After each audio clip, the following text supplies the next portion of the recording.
BC Cup!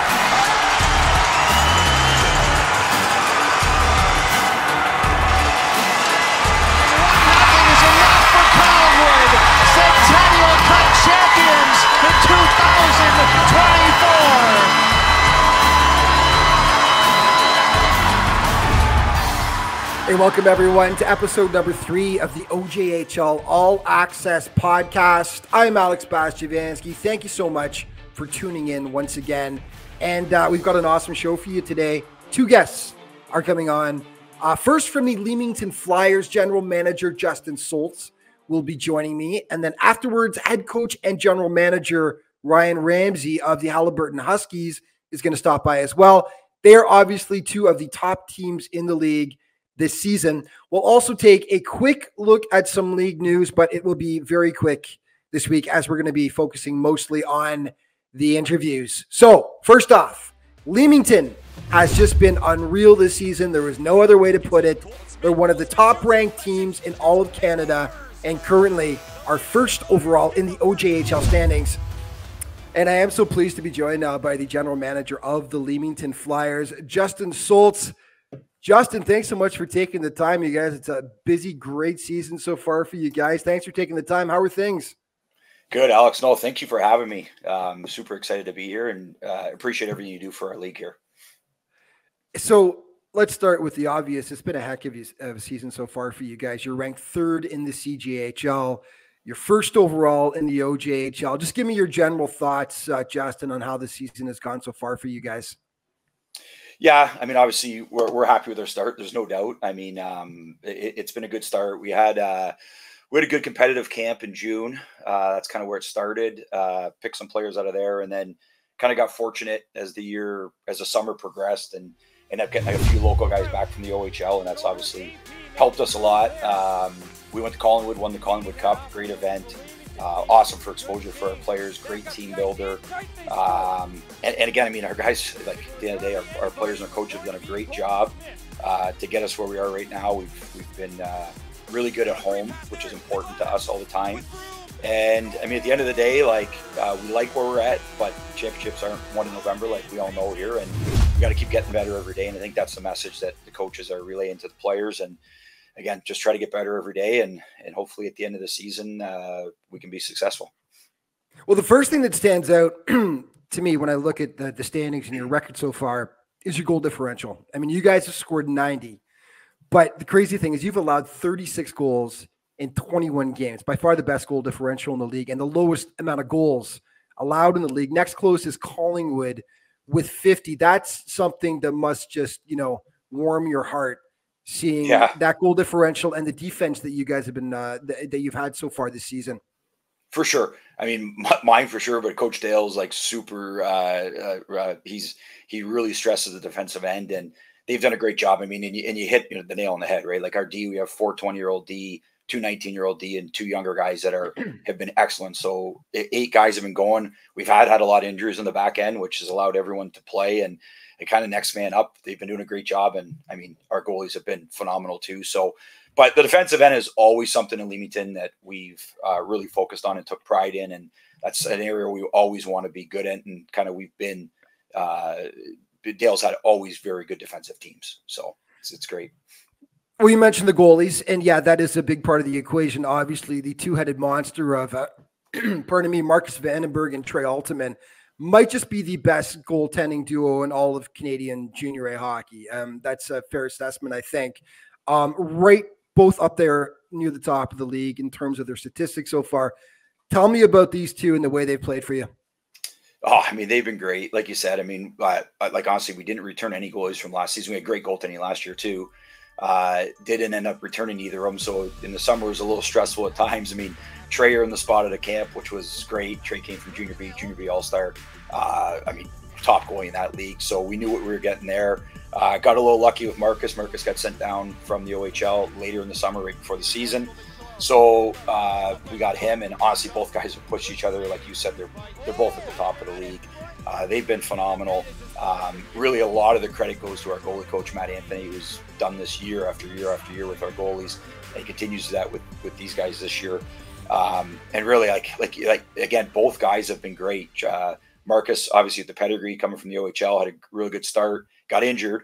Trey took over for a couple weeks and he was great. And now they're both rolling. I mean, this weekend we went up on the road there and didn't give up a goal, right? So what else can you ask for as a group, right? So these guys give us a chance to win every night. So they've been great.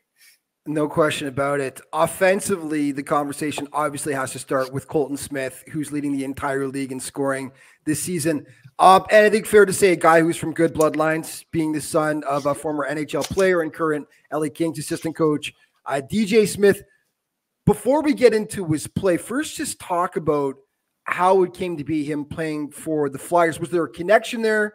Do you know DJ? I know he played for the Spitfires back in the day, but how did you guys end up with Colton in the first place? Yeah, so definitely connection. Super interesting story, really. So there's a lot of connections, right? So obviously myself knows DJ. I know Colton. Our owners are good friends with DJ, but Dale played for DJ in Windsor when they won the Memorial Cup. So Dale's got a relationship with DJ, and Dale's known Colton since he was a little kid coming in the Spitfire room, right? So again, with Colton, like he had a good OHL career and really was looking for a change. Like when it was evident that he wasn't going to get a spot in Windsor, we met with him, and like I think as we talked, like he really wanted to be a place where he was going to be an impact player. He's exceeded expectations here, right? I mean, he's been unbelievable. He's got 24 goals in 19 games, leads the league in scoring. I mean, he shoots it like a pro. Can't say enough. I mean, he's been great in the room, helping our young guys, and honestly, he's lived up to his end of the bargain. I hope we're living up to ours, and it couldn't have been any better thus far. So it's been great. I remember those Spitfires winning back-to-back titles back in the day with Taylor Hall and Dale Mitchell. What a fantastic team that was. And how crazy it is to have now DJ's son, playing for the team. So let's talk about his play and let's talk about his leadership both on and off the ice, because obviously he's got the OHL experience. Talk about what he brings off the ice as well as on it. Yeah, he's assistant captain, right? And again, he's a big personality, and he's just a guy people want to be around, right? Like, so, and again, he delivers on the ice, right? So really, he's been like, when you can bring a guy in that's played for great organizations like London and Windsor and played at that level, right? It's just like the experience they have is great. And again, getting guys like Gavin Grunder back and Marcus, these guys with the OHL experience, they've really been able to add to our culture, right? But we got to remember, we've like our captain Adrian Bosov, our assistant Shimataro, Bernard, Nick May, like these guys have been with us for a bunch of years, right? So Colton fits in there perfect with the guys, and really, I mean, again, on and off the ice, he's been a huge asset to us, and yeah, I can't say enough about how good he's playing right now. He seems to score every game, so that's what we want, right? Definitely. Oh yeah. Well, he's getting so much of the attention, but I mean, I can't shortchange Gavin Grunder, who you mentioned, who's just been fantastic as well. Top 10 in league scoring. Talk about Gavin and what he's brought. Yeah, I mean, Gavin, again, like played for us in junior B. He's got family ties here. His brother's played for us since he was 16. His family's alumni. He's a Windsor kid. So he's a Flyer true and true. I mean, obviously, he went to the OHL for a few years, which was great. Had a great experience there. And really coming back here, he's been great. Like we've transitioned to center. We've been like believe it or not, don't have a lot of centermen. So Gavin is typically a winger. We've moved him to center, played him with Colton. He's had a great start to the year. He had a little slow start, like scoring wise, but I think I just looked up today. He's got like 8 goals in his last 10 games, right? So he's driving the pace of play. And again, can't say enough about how good of a kid he is, how good of a player he is, how good of a family he is. It's just a perfect fit here, and we're super fortunate to have him back here. One other guy I'd like to chat about, Smith and Grunder, of course, are both 04 birth dates. Brody cooked those in 07. And last season, I was checking out his bio. Played a couple games with the Waterloo Blackhawks of the USHL, which is nothing to sneeze at. Fantastic league, top, junior league in the United States. He's averaging a point per game as a rookie. Talk about him, how he came on board and what you've seen from him. Yeah, Brody's had a great start too. And you are right, he's a Waterloo pick, and that's kind of how it all went down. Like he went to the Waterloo, had a great camp, like could have made that team, but Waterloo wanted to make sure he was going to play enough and develop enough, so they sent them to us. I got him, which again, I mean, that's great that they did that, but I also recruited him last year at the Michigan State tournament at his 16U level in CompuWare, and like it was a no-brainer. He was like drove the pace there, plays the right way, stops on pucks, finishes his checks. he's been awesome for us this year. And again, he's earned it, deserved it. He's getting a ton of exposure right now. He's getting a ton of Division I opportunities. And again, he's been really, really good, transitioned really, really well.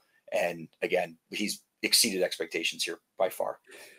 He's a Michigan native, as mentioned, played for CompuWare. And it's something I wanted to chat about because you guys have had some real success in recruiting Michigan players over the past few seasons.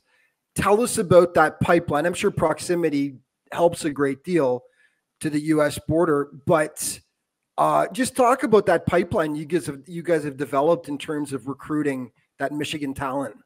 Yeah, no, for sure. I mean, the proximity is obviously a big thing, right? So, but we've kind of always been over there. Even in junior B, we had a lot of Americans, and now in junior A, we've kind of found this sweet spot of these 17-year-old Americans that really, like, if they're good enough to play in the USHL, they go.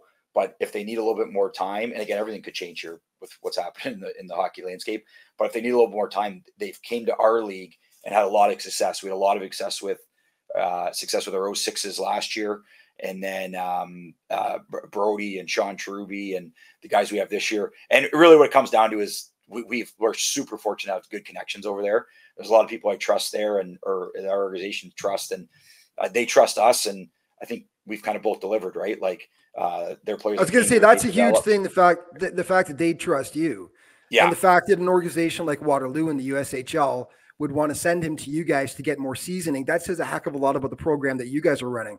Yeah, no, absolutely. Yeah. I mean, we're super fortunate, like I said, with programs like that. And then with their agents and advisors, like really, we do have good connections, and it's like, again, I think we're living up to our end of the deal. And again, they're definitely living up to theirs. And Brody's, he's definitely done that. So let's take a step back. Just a couple seasons ago, you guys achieved the biggest prize in, Ontario Junior B hockey. You won the Sutherland Cup. Was it Stratford you guys beat? Yeah. In the final. I mean, I got a soft spot for Stratford going way back. Sorry, I know it's a rivalry, but going to games at the William Altman Arena, what an atmosphere. Oh, yeah. But you guys walked in there into a packed rink. I think there was about 2,700 people in there or something. You win the title. First of all, just talk about that experience. About finally, it was your first title. I had this written down and now I've lost it, but it was the first title in a long time. Yeah, first Sutherland Cup ever. Yep. So I mean, I don't know, man. If 2 years ago, it feels like it was yesterday, but it also feels like it was 10 years ago, man. Like it was awesome experience. I mean, we had such a great group of guys. Really, like, since Dale took the team over the year before, we're kind of building to that moment.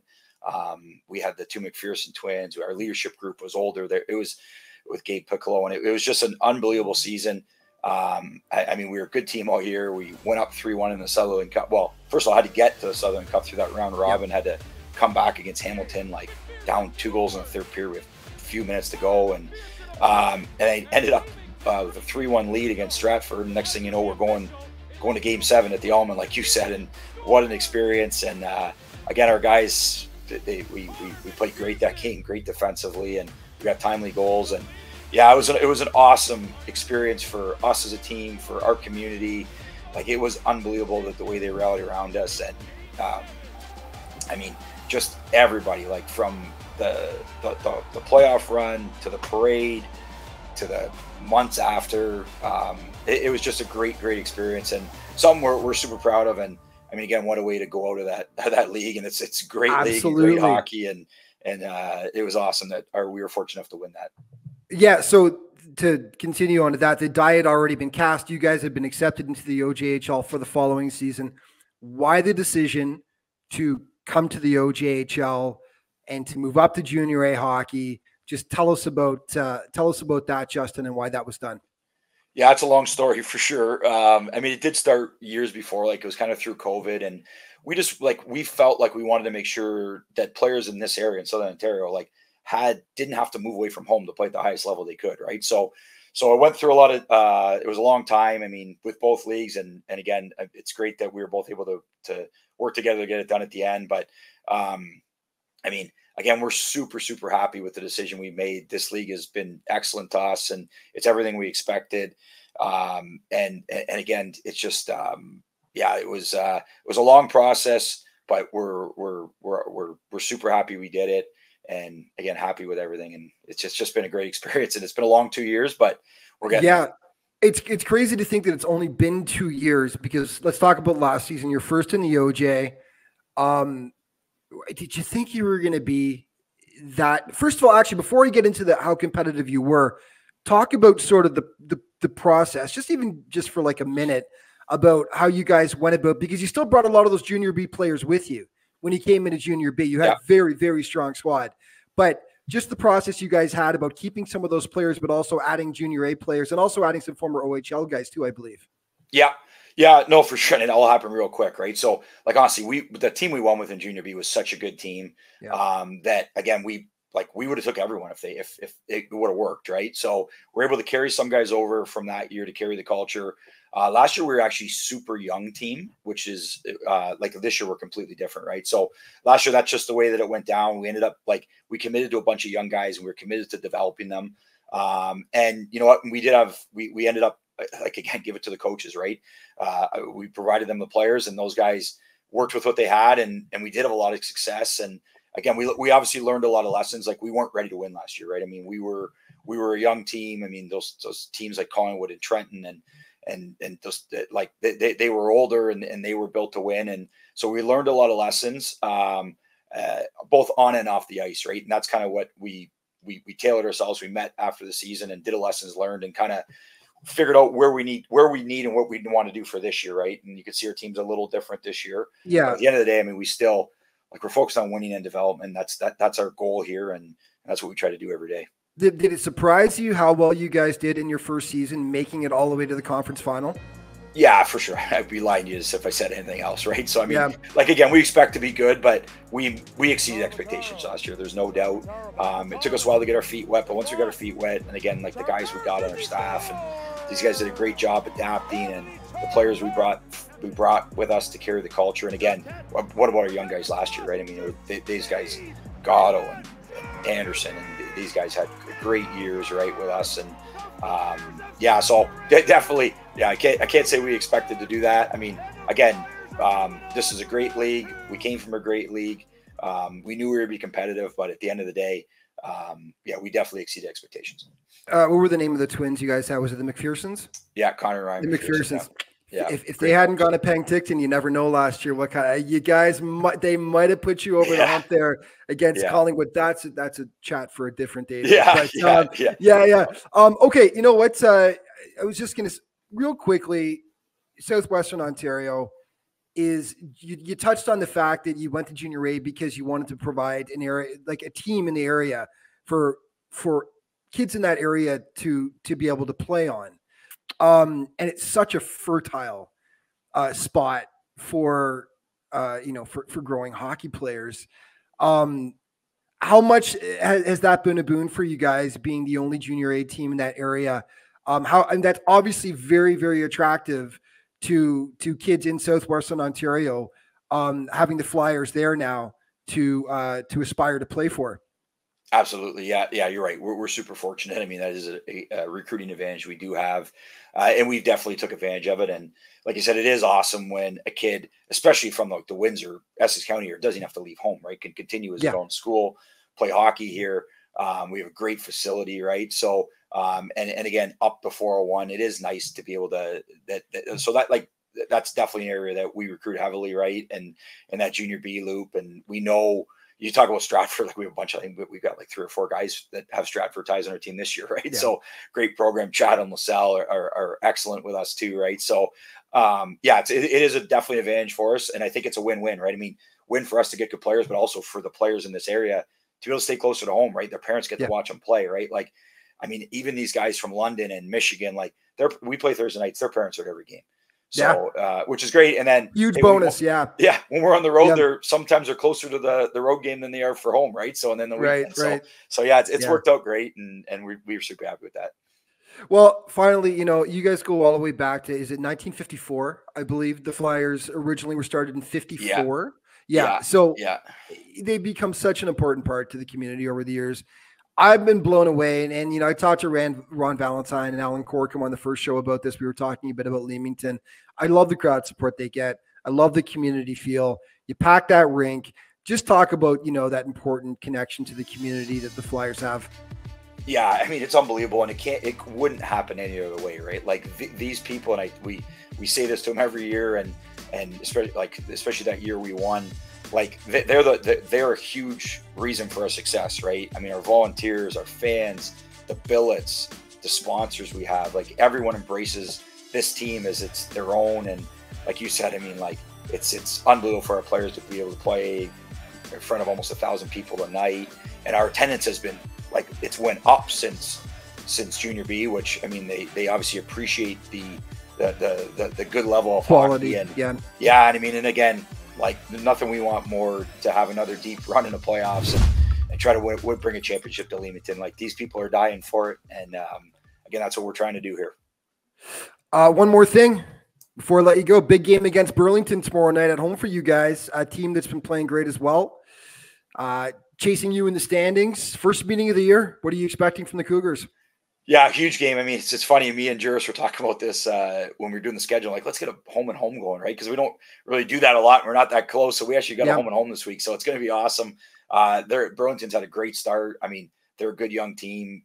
Mark always has them prepared to play. And we're looking forward to it. I mean, again, Thursday night, our barn, right back in their barn Friday. And again, two teams are at the top of the standings. And we know we know we got to be ready, right? So this whole month is a big test for us. We play a lot of hockey games against a lot of good teams. The league's really, really strong this year, top to bottom. And we're looking forward to tomorrow night. That's for sure. We like to hopefully we get to draw a good crowd there tomorrow and can get a victory. Justin, you guys have been a ton of fun to watch since you entered the league. I love the talent that you guys bring in and a lot of professionalism as well with your operation there. Just keep up the great work, man. We'll have you on again, and good luck the rest of the season. Thanks, Alex. And again, man, I can't stress how important this stuff that you do for our league, how well this is for us, right? So thanks for everything you do, and anytime, man. Looking forward to it. Appreciate it. Thanks, Justin. Okay, right on, Alex. Yeah, Leamington is just such a great story, and that home and home with Burlington over the next few days is going to be awesome to watch. Some very quick league news for you. The latest CJHL rankings came out on Monday, and as previously mentioned, Leamington is the top-ranked OJHL team, holding strong. Trenton is at number 8. Haliburton County comes in at number 16. Collingwood and the Toronto Patriots ended up with an honorable mention.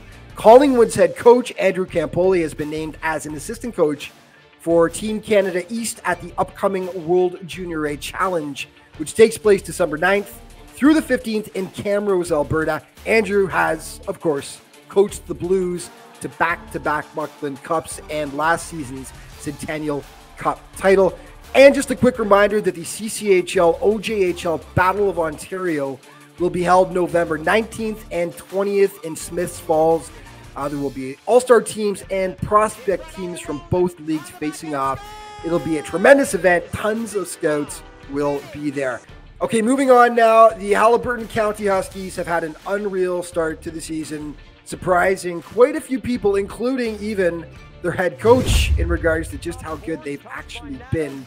Their season has included an 11-game win streak, and they are in the thick of the battle for Eastern Conference supremacy. And it is great to be joined now by the head coach and general manager of the Haliburton County Huskies, Ryan Ramsay. Ryan, thanks for taking the time. How are things? They're great. Yeah, no, thanks a lot for having me. Things are going great. Obviously, it's a fantastic season so far, you guys. 1 point behind Trenton out east, ranked 16th overall in the CJHL. Just to start off with, give me your thoughts on the way the team's performed so far this season. I would say with this group is probably a lot better than we originally anticipated and expected. We lost a lot of players last year or coming into this season. We have 8 or 9 07 rookies. So it's been great. We've had great goaltending. We got a couple of good overagers from other places that came down and just kind of kept adding throughout the summer. But once we hit training camp, we kind of didn't really know what to expect. I think we were 500 for exhibition games. And then with obviously we went our first weekend 0-2 and didn't really do too well against Leamington. So I knew we kind of had a good team with some good young talent. And then since then we went on 11-game winning streak. So things have been really good. It's a really strong knit team in our dressing room. The guys really play for each other, and they compete, which obviously you want as a coach, and to build your program around that. Yeah, that's one of the funny things. Correct me if I'm wrong. I believe you guys lost to Mississauga at the start of the season. We did, and yeah. I'm not trying to knock the Chargers. Joe Washkarak, I love you. You're one of my good buddies. But, I mean, unexpected.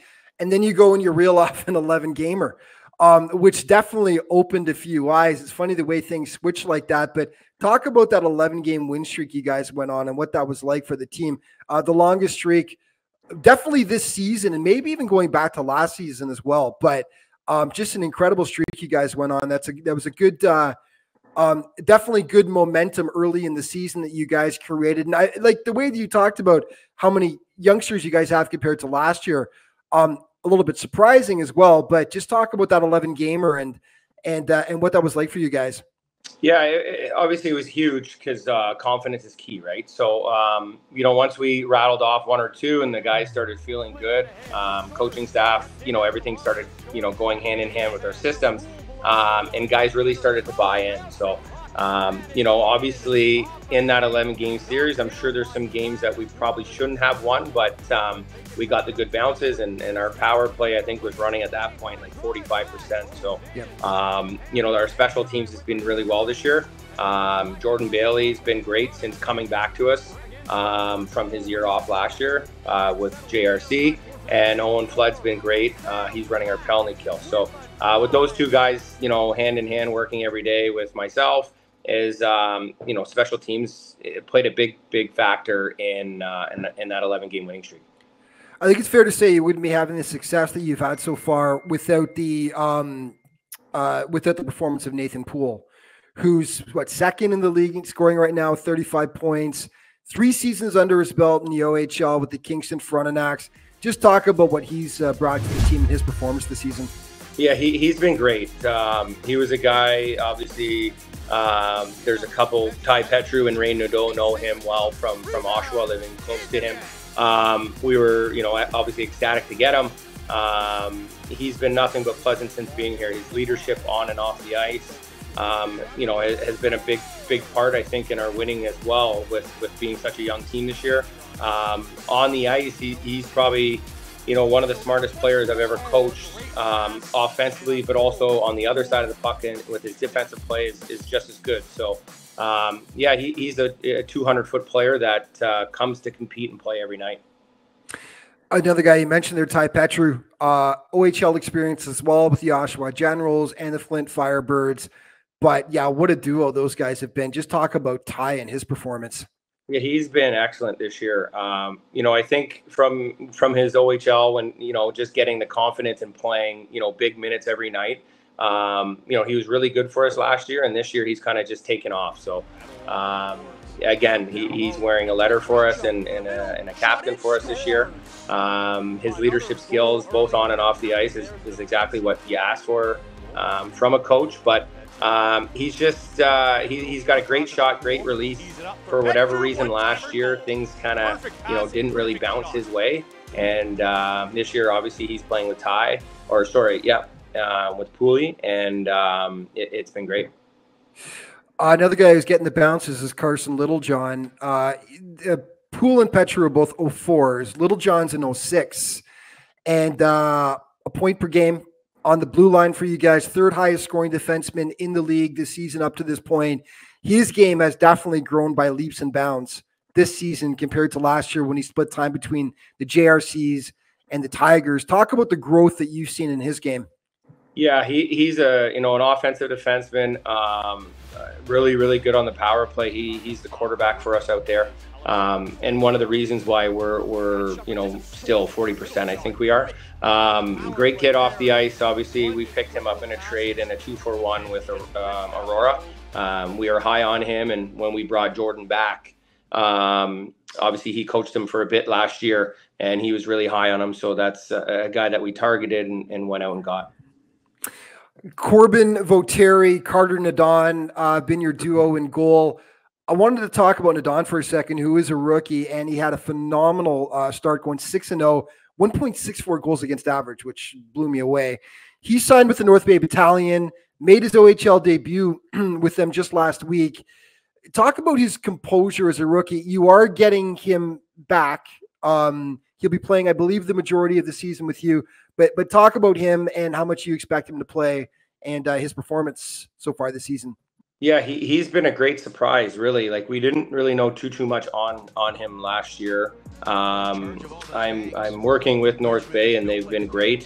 So they kind of led me on to him, and we watched a bunch of video, and we said this guy's legit. So we signed him, and he's been obviously just remarkable. He hasn't lost a game yet. So yeah, we're getting him back for this weekend. I'm really excited for him to get back, but also at the same time as for his development, to have a good working relationship with North Bay, and for him to get that start under his belt and just gain more confidence and more skill to his skill set, and come back for us and just do what he's doing. Yeah, he's been great. Just looking at the standings for a second, you guys are neck and neck with Trenton in the East, and we always laugh on the podcast and say, yeah, shocking that Trenton would be up at or near the top of the standings. But they're just a single point ahead of you guys. You've only played them once this season. You beat them 5-4. But talk about the rivalry you guys have developed with the Golden Hawks over the last few years. It's it's definitely there. You meet people on the street, being in a small town, and with Trenton and Coburg, they dislike them, which is great, because those games we play are usually sold out. But yeah, with Trenton, like, Smitty runs a great program. Trenton's always good, and usually the top of the standings. Yeah, we like playing in small rinks, is the way we've kind of built. So we've always done well in Trenton. Obviously they're always there. So it's somewhere, as an organization, if you look at the longevity that they've had with success, it's something that we try to look and mentor our organization with the success and try to follow their footsteps in so to speak. But at the same time, as obviously we want to beat them. Let's go back a few seasons now. For years, the organization was based in Durham. I remember watching them as the old Oshawa Legionnaires way back in the day. And then for the last few years, you guys were in Whitby as the Fury. And then it's obviously worked out really well for the organization. But why the decision to move to Minden in 2021? Our owner, Paul Wilson, obviously when we had it in Whitby, we only really got 90 to 100 fans a night, usually, family and grandparents. There wasn't really a business model there. There was, 10 to 15 organizations playing out of Iroquois. We didn't really have any pecking order, and no gym or workout center, really, that was what we were working with. So obviously our owner, Paul, is from up in Haliburton, and there was a brand new facility being built during COVID in Minden here, and it's just such a great facility. There's a full basketball court where our guys work out in. There's a full workout room as well. So the guys can it's a one-stop shop. So guys can come in and work out. Our strength and conditioning coach Owen is busy with them every day. So and then on top of that, we have a just over 3,000 square foot dressing room that Paul did a really good job at, and make it all the stalls. They have a lounge area, a games room, a video room. So it's something, I think, in junior hockey, that if you have obviously space where players can come in and be comfortable, we have a really good setup here. Obviously fan base here is, I think we have 375 season ticket holders. We usually get 550 a night. Obviously early in September, we don't really draw that well with obviously still in cottage country, but throughout the winter, the community and the fans have really supported us here. We do a lot of stuff with the schools and the hospitals and stuff like that. And it's good. Like, the kids, they're little celebrities in the town. We have a great partnership with Highland Storm Minor Hockey. And a lot of the players go out, a couple times a month to their practices and give back. I was going to say the town has really fallen in love with the team and vice versa. It's worked both ways, hasn't it? It's just been a great partnership, and I just love the passion from the fans out there. And you're right, they pack during the wintertime. I mean, it's the only game in town, right? They love to go out and watch the junior hockey. It's just been a great relationship, hasn't it? Yeah, they're passionate, and they really know hockey. So you're not fooling them. They love the rivalry with Cobourg and Trenton, and they're knowledgeable fans. So when you have that recipe and they're passionate, the Haliburton Huskies was an old junior D team up in Haliburton in the, I believe, 50s, 60s, and 70s. So when they kind of came back, they already had like a following. So that was nice to see with the older gentlemen coming and, showing us old jerseys or old leather jackets. And that's what we use for our player of the game, is an old, Huskies jacket back from the 60s. So, it's a good community. We don't see ourselves anywhere else. One more thing before I let you go. Big game, home game too on Friday against St. Mike's, who's having a fantastic season as well, chasing you in the standings. What do you expect from the other double blue? But what are you expecting from St. Mike's? They're always, their top line is one of the best in the league. We got to try to contain them and shut them down as best as we can, obviously. But they always play us well. They're a good team. They're fast. They got a lot of young, good players. Obviously now you've earned the right to be one of the top teams in our conference. So, you're not surprising anyone else the second time through. So just keep the guys get going and practice this week and make sure we're sharp and ready to go. Ryan, it's been great to watch you guys this season. You're just doing fantastic out there, and you guys are definitely one of the teams we're going to be watching for at the end. Long run this season, definitely possible. Keep up the great work, and thanks for taking the time to be on the show today. Great. Thanks very much, Alex. Have a great day. And that is a wrap for today's show. Thank you so much for tuning in to our third broadcast. And again, please let us know in the comments what you think, what you'd like to see on future shows. For the most part, we've been getting positive feedback so far, which is, great to hear. Please, if you like what you've seen, don't forget to like and hit that subscribe button. Thanks so much to my guest this week, Justin Solcz and Ryan Ramsay, and thank you for watching. See you next week.